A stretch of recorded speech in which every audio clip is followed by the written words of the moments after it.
13वीं सदी के मध्य में दुनिया दो ध्रुवों पर खड़ी थी। एक ओर मंगोलों का एक ज्वार था जिसकी शुरुआत चंगेज खान के एकीकरण से हुई और जो अब उसके पोते हलाकू खान के नेतृत्व में पश्चिमी दिशा में दहाड़ रहा था। दूसरी ओर बगदाद थी, अब्बासी खिलाफत की शानदार राजधानी जिसे कभी ज्ञान का घर कहा जाता था। यह केवल ईंटों और गारे का शहर नहीं था बल्कि इस्लामी सभ्यता का धड़कता हुआ दिल था, जहां सहस्राब्दियों का ज्ञान, कला और संस्कृति संचित थी। हलाकू खान, एक ऐसा नाम जिसे सुनकर रेगिस्तानी हवाएं भी कांप उठती थी। उसकी आंखें लोहे की तरह कठोर थी और उसके दिल में सिर्फ विजय की आग जलती थी।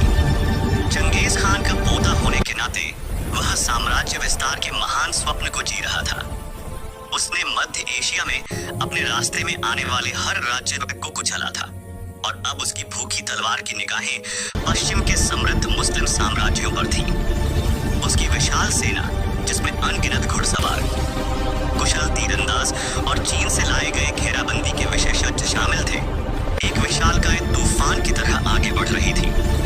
उसके पीछे क्रूरता और विनाश की दास्तानें थीं और उसके सामने हरियाली और उम्मीद का हर निशान डर से सूख जाता था। उधर बगदाद अपनी सोने की मस्जिदों, संगमरमर के महलों और जगमगाते पुस्तकालयों के साथ बेखबर सी लग रही थी। यहाँ की सड़कें विद्वानों की बहसों, व्यापारियों की सौदेबाजी और कवियों की मधुर कविताओं से गूंजती रहती थीं। बैत अल हिकमा नामक विश्व प्रसिद्ध पुस्तकालय में लाखों पांडुलिपियां थीं, जहां यूनानी दर्शन से लेकर भारतीय गणित तक का ज्ञान संरक्षित था। बगदाद स्वयं को अजेय मानता था। सदियों से उसने अनगिनत आक्रमणकारियों को झेला था और हर बार वह और भी मजबूत होकर उभरा था। लेकिन अब जो खतरा आ रहा था वह पहले जैसा नहीं था। यह 1257 का अंत था, जब हलाकू खान की सेनाएं ईरान के पहाड़ों को पार करती हुई मेसोपोटामिया के मैदानों में उतरी। उसने अब्बासी खलीफा अल मुस्तसिम को एक संदेश भेजा, आत्मसमर्पण करो या विनाश के लिए तैयार रहो। खलीफा, जो अपने दरबारियों की चापलूसी में डूबा हुआ था और अपनी सेना की वास्तविक कमजोरी से अनजान था, ने उस चेतावनी को नजरअंदाज कर दिया। उसने वापस संदेश भेजा, मंगोल, तुम्हें अपनी हदें पता होनी चाहिए। तुम रेगिस्तान के टिड्डे हो और हम बगदाद के शेर। यह एक घातक गलती थी। खलीफा की अहंकार भरी प्रतिक्रिया ने हलाकू के क्रोध को और भड़का दिया। 29 जनवरी 1258 को हलाकू खान की विशाल सेना ने बगदाद को घेर लिया। यह घेराबंदी कोई साधारण नहीं थी। यह एक सुनियोजित और क्रूर सैन्य अभियान था। मंगोलों ने शहर की मजबूत दीवारों के चारों ओर घेराबंदी के इंजन स्थापित किए, जो विशाल पत्थरों और जलते हुए तारपीन के गोले बरसाने लगे। शहर के अंदर घबराहट फैलने लगी। अब्बासी सेना, जो कागजों पर तो बड़ी थी लेकिन असल में कमजोर और अनुशासनहीन थी, मंगोलों के संगठित हमलों का जवाब नहीं दे पा रही थी। एक के बाद एक बचाव ध्वस्त होते गए। केवल 13 दिनों के भीतर जो शहर सदियों से अजेय माना जाता था, उसकी दीवारें ढह गईं। 10 फरवरी 1258 को मंगोलों ने बगदाद में प्रवेश किया। इसके बाद जो हुआ वह इस्लामी इतिहास का सबसे काला अध्याय बन गया। शहर में नरसंहार शुरू हो गया। हजारों लाखों नागरिक, पुरुष, महिलाएं, बच्चे बिना किसी दया के मारे गए। बगदाद की सड़कें खून से लाल हो गईं और लाशों के ढेर लग गए।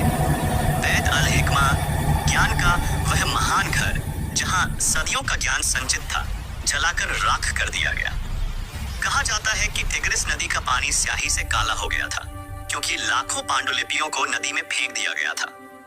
विद्वान, वैज्ञानिक, कवि, कलाकार, सभी को तलवार के घाट उतार दिया गया।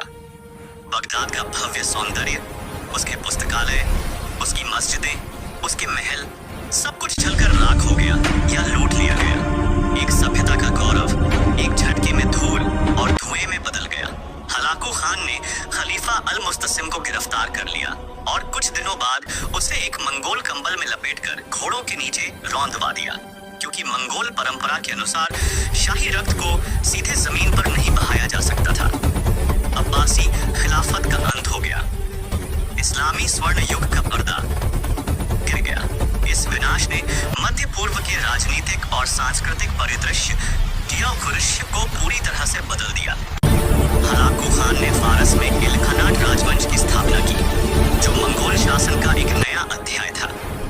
बगदाद धीरे धीरे फिर से बसा, लेकिन वह कभी भी अपने पुराने गौरव को हासिल नहीं कर पाया। इस घटना ने मानव इतिहास को यह सिखाया कि कैसे क्रूर शक्ति ज्ञान और कला को क्षण भर में नष्ट कर सकती है, लेकिन साथ ही यह भी कि मानव आत्मा और ज्ञान की प्यास को पूरी तरह से मिटाया नहीं जा सकता। बगदाद का पतन एक चेतावनी है, एक ऐसी कहानी जो हमें सभ्यता की नाजुकता और उसके संरक्षण के महत्व की याद दिलाती है। यह कहानी आपको कैसी लगी? कैसी भी लगी हो, कमेंट में लिखें और चैनल को सब्सक्राइब करें और सच्ची कहानियों को सुनें, क्योंकि कहानियां कभी पुरानी नहीं होती हैं।